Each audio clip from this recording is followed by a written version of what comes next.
Welcome to my channel where we discuss various topics related to Quebec and Canadian real estate.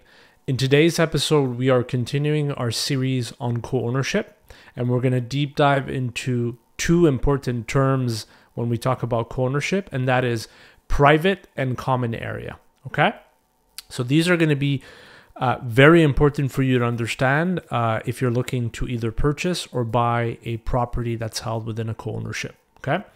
Before we tackle these two terms, there's two other terms that are important for you to understand so that you better comprehend what we mean by when we say private and common area. So the first one we're going to talk about today is the concept of share. Okay, share.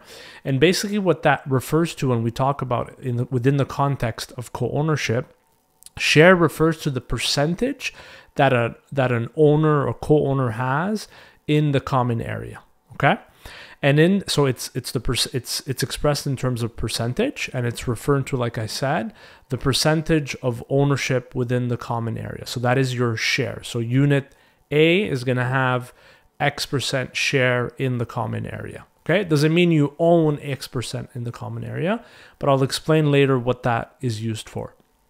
Now, the share is determined by another concept which we refer to as relative value. So the share is determined by the relative value, and usually that's the relative value of a particular unit. So example, if we take a condo building as an example, so apartment A has a relative value of X, which means it has X share of the common area.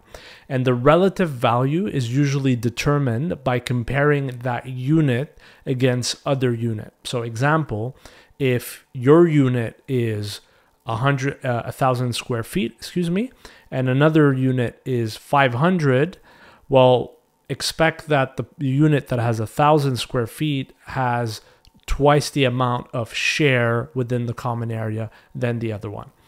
That also means that the relative value will also determine the amount of the condo fees or the co-ownership fee that you will have to pay as the owner of that unit. Okay, that also means as the owner of that co-owner, it also your relative value also determines the percentage of votes that you have in the co-ownership as well. So relative value and share, two important terms for you to understand. And we said the relative value is determined based on comparing your unit to other unit in the building, and there's various factors that are used, and it's expressed in percentage, and it determines the condo fee, and it also determines the number of votes that you have.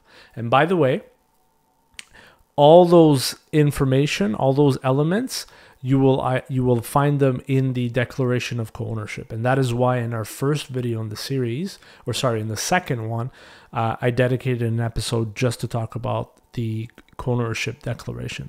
So that's why it's critical for you to review that document when you are either buying or selling a co-ownership, a divided co-ownership in this example. Okay, so now that we talked about shares and relative value, let's get into the meat of the topic today, which is private area and common area. What are the difference? It's important for you to understand that because the private area and the common area will have an impact on the value of the property. So if you're looking to buy a condo unit, understanding the private and the common area will help you understand the price that you're paying for.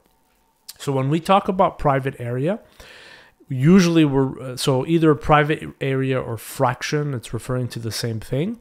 So that is the portion that you are buying as an owner or you are selling as an owner. And that private area, you are the sole owner of that. So anybody else in the building, have no right to your unit. Okay? So that's what we refer to as a private area. And 100% of the time, there is a unique lot number. In French, we call that numéro de cadastre, that is associated to that private area. And keep that lot number in mind because when we're going to talk about parking, it's important to understand that concept. Okay, so a private area has its own lot, and it's 100% owned by the owner of that private area. Okay, so that's private area. very straightforward. Now, let's talk about common area. There are two types of common area, and this is where usually people start confusing private area with common area. So the two types of common area is you have the regular common area, and we usually just refer to them as common area. And the second one are common area with restricted use.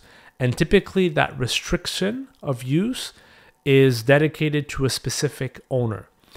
The most common example you will find of that, of a common area with restricted use, are example balcony. So often people think that the balcony is part of the unit, meaning that you also own the balcony, but you actually don't. Most of the time, those balcony are part of the common area with restricted use, meaning that you as the owner of apartment AB, which has a balcony, you're the only one who can use that balcony, but you do not own that balcony. That balcony is part of the common area. So in the future, if a balcony needs to be renovated, it's going to be paid off. Those renovation are going to be paid by the the account where the common areas fees are being paid to. Okay, so you're not going to pay for that renovation. The same thing with the windows or the patio door to the balcony. All of those items are part of the common area with restricted use. What you will also find is if you have locker room, a lot of the time it will be part of the common area with restricted use, not private use. Okay. For you to know whether it is private or common, it needs to have a lot number. Okay. And this is where it's important for you to understand on the topic of parking, because obviously a unit that has parking versus a unit that does not have a parking, it's going to influence the price, right? So obviously a unit that has like indoor parking is going to ask for a higher price than one that doesn't have. Okay.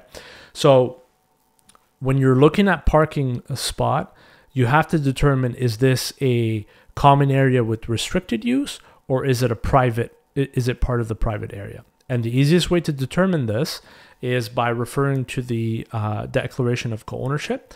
But if the parking lot has a lot number, right? It's not going to be the same lot number as the private area. It's going to have a distinct lot number. And if it does, usually that means it's a private, it's part of the private area, not the common area, which means that if it's part of the private area, when you're buying the unit, you're also buying the parking spot. So in the deed of sale, you'll have both lot number that's going to be inserted in the deed of sale, which means that you're allowed to sell in the future that lot number separate from the unit if you wish to, versus if you buy a property that has a parking lot that is part of a common area. What it means from a legal standpoint is you have a right to use that parking spot, but you don't have property right on that parking spot. And from the context of Canada and Quebec, when you have property rights, that means you're allowed to sell buy and sell that property. So if the parking is considered a common area with restricted use, you do not have a right to buy it or sell it. Okay, you're allowed to use it as long as you are the owner. And that has big influence on the value of the property that you're going to be buying. Okay, so very important for you to understand. And that's why, again, everything that I talked about today can be found in the declaration of co-ownership, right? So this is a document, folks, that is important for you to read, not just look at the cabinet, the countertop. Yes, those are things that are important, the size, the view.